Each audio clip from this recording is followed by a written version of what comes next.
Hello my dear students, कैसे हो। मैं Surendra Parik physics classes by Parik sir YouTube channel पर आपका हार्दिक स्वागत करता हूं, अभिनंदन करता हूं। प्यारे बच्चों, अपन पढ़ रहे थे प्रकाश विद्युत प्रभाव की घटना के प्रायोगिक परिणाम। इस लेक्चर को आपको पढ़ने से पहले इसी यूट्यूब चैनल पर आप जाइए और आप सर्च कीजिए photoelectric effect first, second, third and fourth. अपन ने जो अभी तक पढ़े थे, ग्राफ पढ़े थे पिछले लेक्चर्स में, उसका सारांश यहाँ पर लिख रहा हूँ। जो विद्यार्थी पिछले वाले ग्राफ देखकर आया है उसको तो ये बात डायरेक्टली समझ में आ जाएगी, परंतु जो विद्यार्थी नहीं पढ़ा है उसको ये बात क्या करनी है, याद रखनी है। ओके जेंटलमैन, या फिर आप पहले जाकर उन ग्राफ के बारे में अध्ययन कर लें। तो आज अपन पढ़ने वाले हैं प्रकाश विद्युत प्रभाव की घटना के प्रायोगिक परिणाम। पॉइंट नंबर फर्स्ट, तो कॉपी पेन निकालिए और नोट्स बनाना स्टार्ट कीजिए। पॉइंट नंबर फर्स्ट क्या है, सुनिएगा। ये न्यू का मतलब आपतित प्रकाश की आवृत्ति। न्यू का मतलब क्या है बेटा जी, आपतित प्रकाश की आवृत्ति, ठीक है। और ये क्या है, न्यू नॉट का मतलब क्या है, देहली आवृत्ति, ठीक है। तो बताओ कौन सी आवृत्ति ज्यादा है, आपतित प्रकाश की आवृत्ति ज्यादा है और देहली आवृत्ति क्या है, कम है। तो क्या लिखेंगे, किसी धातु की सतह पर, किसी धातु की सतह पर देहली आवृत्ति से अधिक आवृत्ति का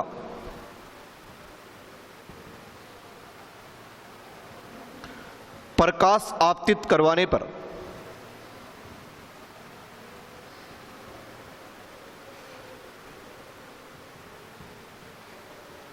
धातु की सतह से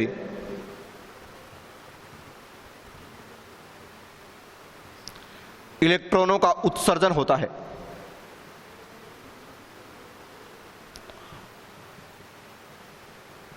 फोटोनों का आपतन और इलेक्ट्रॉनों का उत्सर्जन एक तात्क्षणिक घटना है। अर्थात मैं यह भी लिख सकता हूं कि फोटोनों का आपतन और इलेक्ट्रॉनों के उत्सर्जन में कोई समय पश्चता नहीं होती।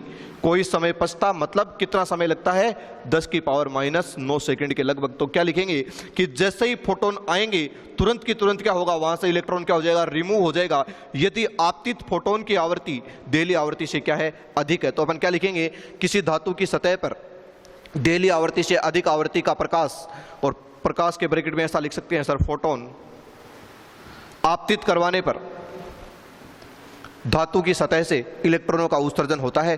फोटोनों का आपतन और इलेक्ट्रॉनों का उत्सर्जन एक तात्क्षणिक घटना है, अर्थात फोटोनों के आपतन और इलेक्ट्रॉनों के उत्सर्जन में कोई समय पश्चता नहीं होती। पॉइंट नंबर 2,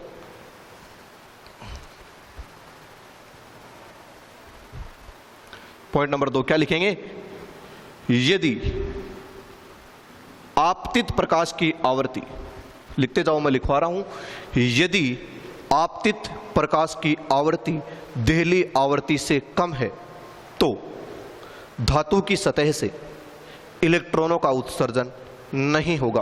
क्योंकि यहां पर आपको पता चल गया होगा कि E का मान तो है कम और फाई नॉट का मान है ज्यादा, इसका मतलब प्रकाश विद्युत प्रभाव की घटना नहीं होगी। तो पॉइंट नंबर 2 क्या लिखोगे कि आपतित प्रकाश की आवृत्ति देहली आवृत्ति से कम है तो धातु की सतह से इलेक्ट्रॉनों का उत्सर्जन नहीं होगा। पॉइंट नंबर 3 क्या लिखेंगे कि उत्सर्जित फोटो इलेक्ट्रॉनों की गतिज ऊर्जा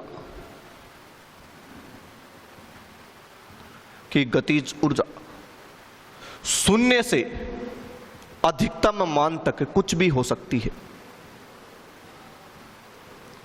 कुछ भी हो सकती है। ऐसा भी अपन ने देखा था कि जो धातु की सतह के इलेक्ट्रॉन होंगे उनकी काइनेटिक एनर्जी ज्यादा होगी, और जैसे ही अपन धातु की सतह से थोड़ा नीचे जाएंगे उनकी काइनेटिक एनर्जी का मान क्या हो जाएगा, कम हो जाएगा। तो पॉइंट नंबर 3 क्या लिखेंगे, उत्सर्जित फोटो इलेक्ट्रॉनों की गतिज ऊर्जा शून्य से लेकर एक अधिकतम मान तक कुछ भी हो सकती है। पॉइंट नंबर 4,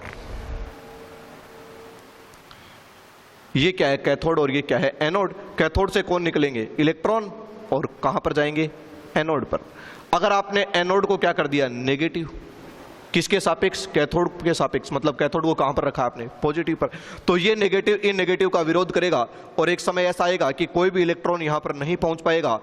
उस समय प्रकाश विद्युत धारा का मान कितना हो जाएगा, 0, और इस नेगेटिव विभव को क्या बोलेंगे अपन, निरोधी विभव।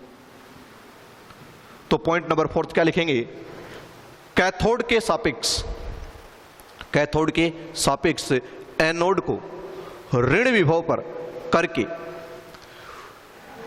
उत्सर्जित फोटो इलेक्ट्रॉनों को एनोड पर पहुंचने से रोका जा सकता है।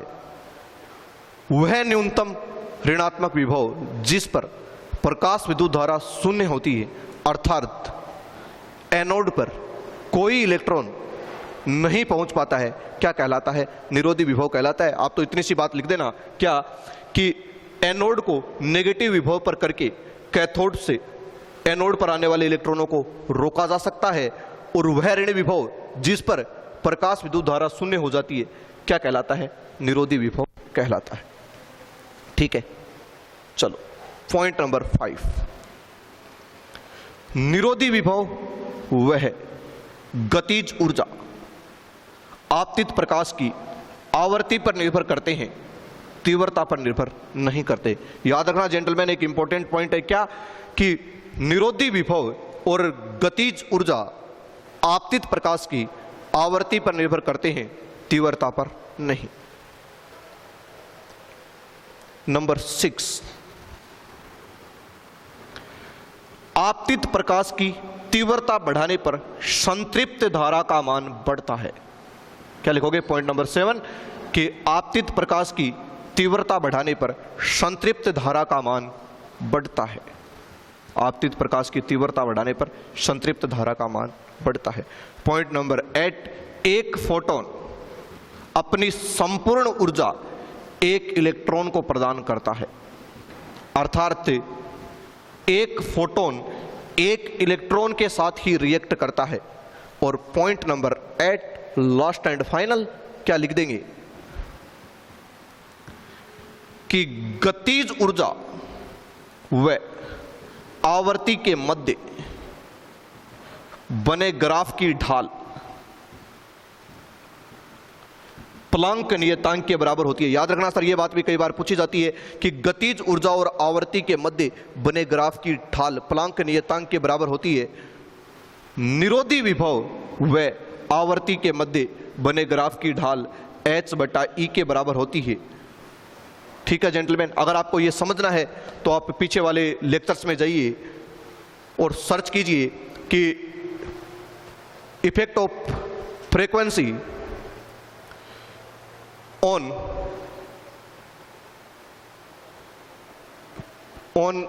Stopping potential and kinetic energy.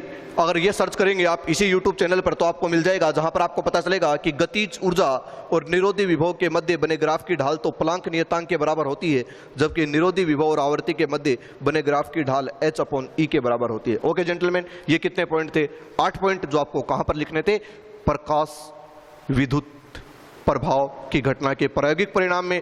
बेटा जी, इनमें रटने वाली कोई बात नहीं है। अपने पिछले लेक्चर्स में 1 बाय 1 बहुत ढंग से समझाया था कि कैसे निरोधी विभव का मान आवर्ती के साथ चेंज होता है, कैसे गतिज ऊर्जा का मान आवर्ती के साथ चेंज होता है। तो आप इसको समझने के लिए एक बार पिछले वाले लेक्चर्स जरूर देखें। चर्चाएं जारी रहेंगी ब्रेक के बाद, तब तक के लिए धन्यवाद। थैंक यू दोस्तों।